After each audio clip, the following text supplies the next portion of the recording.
रसिक श्रोत्यांना राजा पुजारीचा नमस्कार। मित्रांनो, आज आपण पाहणार आहोत आबाडा न्यूज स्पेशल बुलेटिन।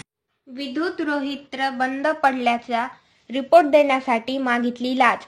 मानवत महावितरणाचा कनिष्ठ अभियंता कंत्राटी तंत्रज्ञ लाचलुचपत विभागाच्या जाळ्यात।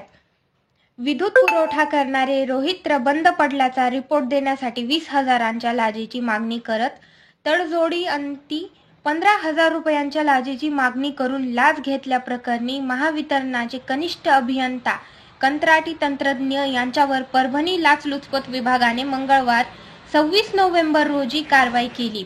मोहम्मद तल्हा, मोहम्मद हिमायत कनिष्ठ अभियंता महावितरण ग्रामीण शाखा 1 मानवत, महेश शिवरुद्र कोल्हेकर कंत्राटी तंत्रज्ञ महावितरण ग्रामीण शाखा 1 मानवत असे लाचखोर लोकसेवकांची नावे आहेत। तक्रारदार यांच्या शेतातील बोरवर विद्युत मोटार बसविलेले आहे।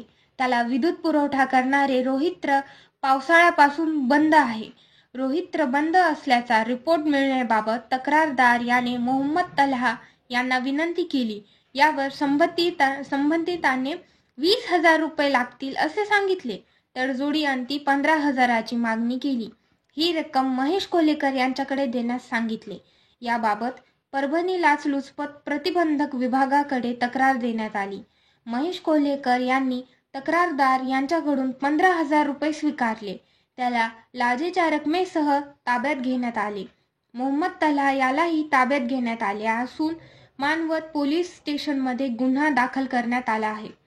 ही कारवाई पोलीस उपअधीक्षक अशोक इप्पर, पोलीस निरीक्षक अल्ताफ अय्यूब मुलानी यांच्या मार्गदर्शनाखाली परभणी येथील पथकाने केली। मित्रांनो, तत्पूर्वी आपलं आवडतं आबाडा न्यूज चॅनल सबस्क्राईब केलं नसलं तर सबस्क्राईब करा आणि लाईक करा। बेल आयकॉन दाबून आपली पसंती कळवा।